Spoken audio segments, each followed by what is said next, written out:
A chance encounter in the snow. The wind howled through the skeletal trees, swirling the snow into ghostly tendrils that danced along the lonely highway. The road stretched ahead, a narrow path carved through the frozen wilderness, barely visible under the thick snowfall. Mateo Rivera tightened his grip on the steering wheel, his fingers stiff from the cold even inside the heated car. It had been a long, exhausting work trip, and all he wanted was to get home. A warm meal, a hot shower, and the familiar comfort of his small but cozy house were waiting for him. His favorite worn-out recliner, the old record player that crackled softly with jazz music, it was a picture of solitude, but one that he had come to embrace over the years. The digital clock on the dashboard glowed 11:47 p.m., a late hour to be driving through this desolate stretch of forested road. He exhaled, watching as his breath fogged up slightly before disappearing into the dimly lit interior of the car. The world outside was silent, save for the occasional groan of ice-crusted branches shifting under the weight of the storm. Then, something caught his eye. At first, it was just a shape, a shadow that didn't quite blend into the snowy landscape. Mateo's headlights swept across the road, illuminating a cluster of trees near the shoulder. Something dark was there. His pulse quickened. Was it a fallen tree? A pile of discarded trash? As he got closer, the shape became clearer. A dog. Mateo's foot slammed on the brakes instinctively, the tire skidding slightly before coming to a stop. The car hummed in the silence, the wipers making a slow, rhythmic sweep against the windshield. The dog didn't move. Mateo squinted, heart hammering as he focused on the form curled near the base of one of the trees. Then his stomach dropped. A thick, coarse rope was tied around the tree trunk, securing the dog in place. Snow clung to its matted fur, ice forming a fragile layer over its coat. Its body was curled into itself, a desperate attempt to preserve what little warmth it had left. Mateo's breath caught in his throat. Who would do this? Without another thought, he shoved the car into park and yanked open the door. The instant he stepped outside, the cold slammed into him like a brick wall. The wind bit at his exposed skin, cutting through his thick jacket like it was paper. He pushed forward, boots crunching against the thick layer of snow as he approached the motionless dog. Up close, the sight was even worse. The dog was a German shepherd, a large one, though it looked thinner than it should have been. Its ribs barely showed through its thick coat, but the way its body shivered violently told Mateo everything he needed to know. This animal had been left here for hours, maybe even days. "Hey, buddy," Mateo whispered, crouching down slowly. His fingers reached out hesitantly, brushing against the damp fur. Ice cracked under his touch, but the dog didn't react. A wave of panic surged through him. No, don't be gone." Mateo pressed his fingers lightly against the dog's chest. A weak, sluggish rise and fall of breath met his touch. Relief flooded him, but it was short-lived. The dog was alive, barely. Mateo's jaw clenched as fury burned in his chest. Someone left him here to die. His fingers fumbled with the rope, but the knot was frozen stiff. He pulled, twisted, yanked. It wouldn't budge. The wind howled through the trees, whipping snowflakes against his skin, but he didn't care. He gritted his teeth and pulled harder.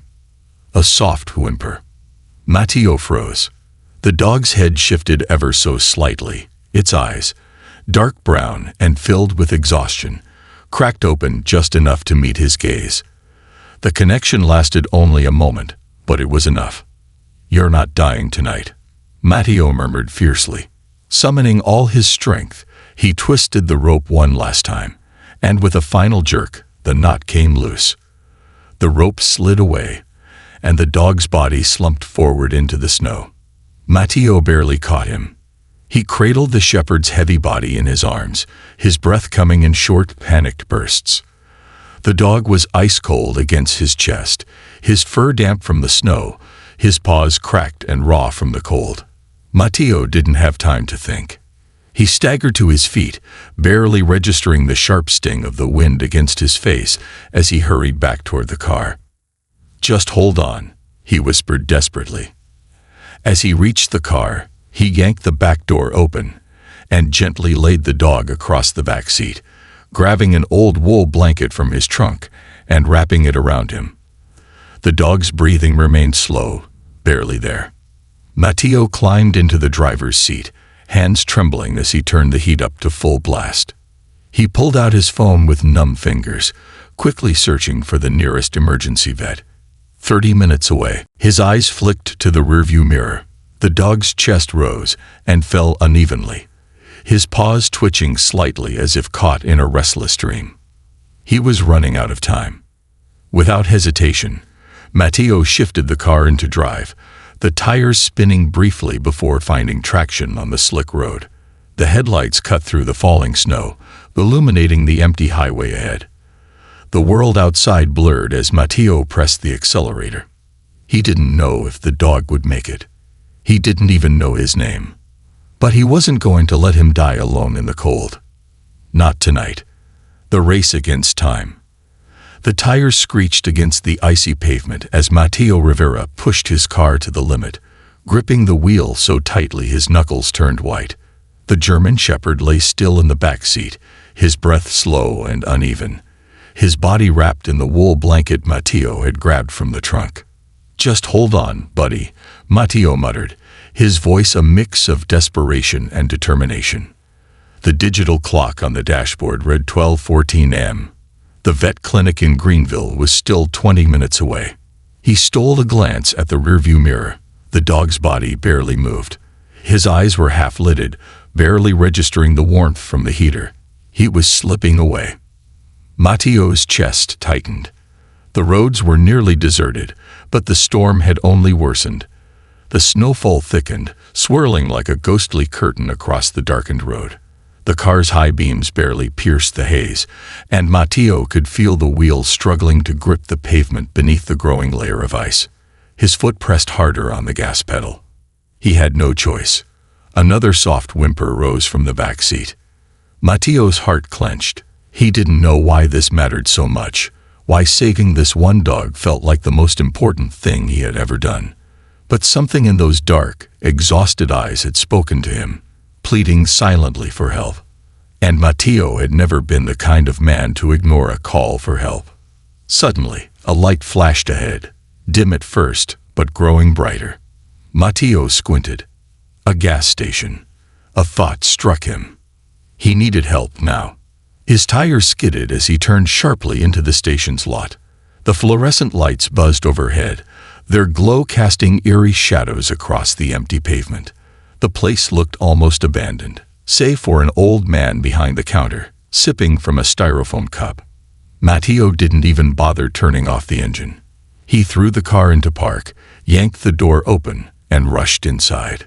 The bell above the door chimed as he entered, his boots crunching against the half-frozen floor mat. The cashier, a burly man in his late 60s with a grizzled beard, glanced up lazily. "Something wrong, son?"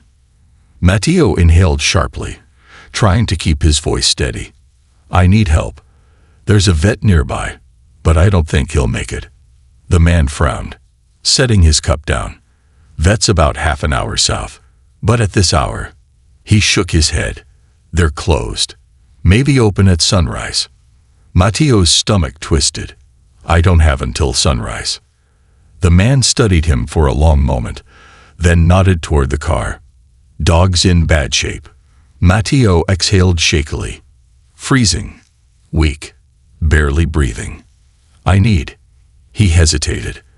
"I need someone who knows what they're doing." The cashier scratched his chin, then muttered, "You're in luck." Matteo blinked. "What?" The man reached behind the counter, pulling out an old, grease-stained phone book. His fingers traced the worn pages before stopping on a number.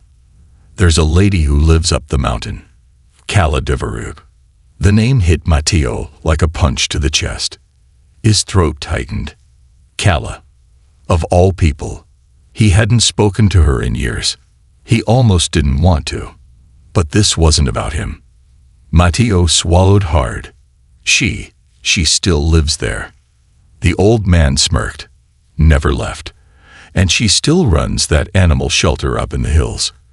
If anyone can save that dog, it's her. Matteo's fingers hovered over his phone screen. He hesitated. He shouldn't call her. But then, another sound. A weak, painful whimper from the back seat. That was all it took. Matteo inhaled sharply and dialed. It rang once. Twice. A tired, groggy voice answered. Matteo. His grip on the phone tightened. Calla, I need your help. There was silence on the other end. Then a sigh. What happened? Matteo's jaw clenched. I found a dog. He's in bad shape. He won't make it unless I get him help now. Calla didn't hesitate. Bring him to me. The cabin in the woods. Matteo barely remembered driving. The winding road up the snow-covered mountain was a blur, his heart pounding against his ribs. He hadn't seen Calla in over 5 years. Now she was his only hope. The cabin loomed ahead, hidden among the towering pines, the windows glowing warmly against the frozen landscape. The sight sent a rush of memories crashing into him. Memories of late-night talks, of laughter by the fire, of a love that had once burned bright before it fell apart. But there was no time for that now. The front door opened before he even stopped the car. Calla stepped outside, wrapped in a thick coat, her dark eyes scanning the driveway until they landed on him. For a moment, neither of them spoke. Then she moved fast. Where is he? Matteo wordlessly opened the back door, revealing the limp form of the freezing German shepherd. Calla's expression shifted. The hesitation, the unreadable tension, all replaced by pure focus. She reached in, her fingers gently pressing against the dog's side. Her brows furrowed. He's hypothermic. We need to warm him up, slowly. If we do it too fast, it could kill him. She turned on her heel. Bring him inside. Now.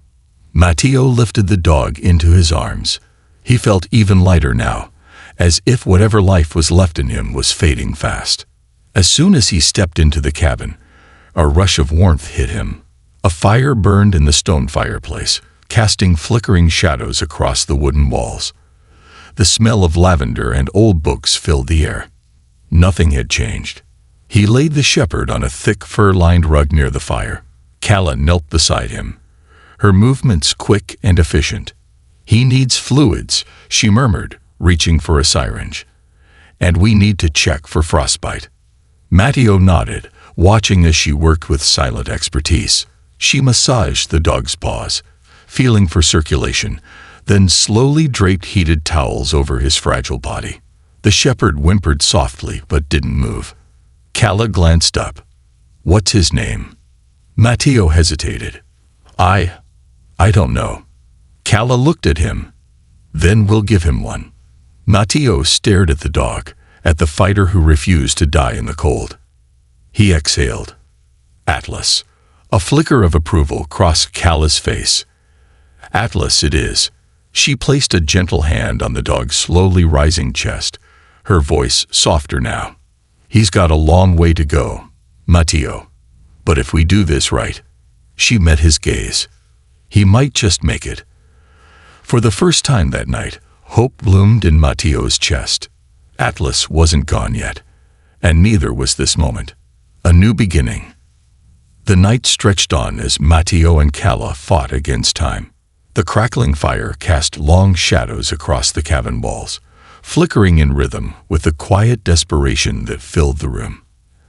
Atlas, the German shepherd, lay bundled in heated towels, his shallow breathing barely audible over the storm raging outside. Matteo hadn't moved from his spot. He sat cross-legged beside Atlas, his fingers gently brushing against the damp fur, whispering words he wasn't even sure the dog could hear. Come on, buddy. Stay with us. Calla worked with silent precision. She checked his pulse, massaged warmth back into his limbs, and carefully injected hydration fluids just beneath his skin. Every movement was deliberate, filled with a quiet urgency that Matteo had always admired about her. But Atlas was still unresponsive.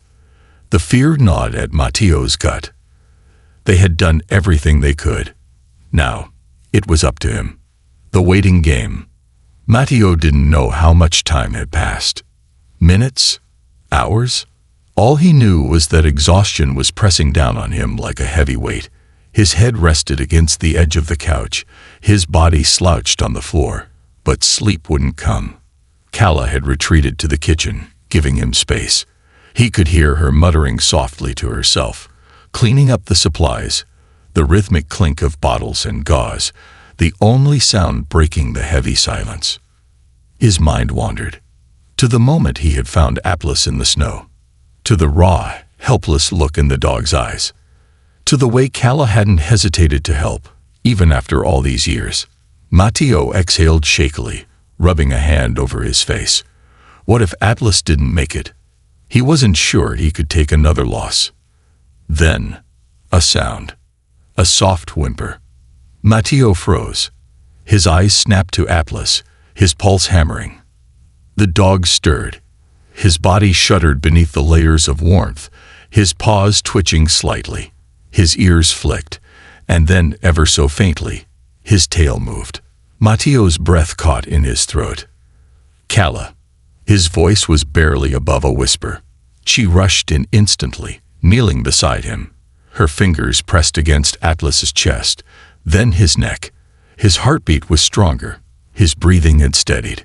Calla looked up, and for the first time that night, Matteo saw something rare in her expression. Relief. "He's gonna make it," she murmured, a small tired smile pulling at the corner of her lips. Matteo let out a breath he didn't realize he'd been holding. Atlas was going to live. The morning after, by sunrise, Atlas was sitting up, weak, groggy, but alive.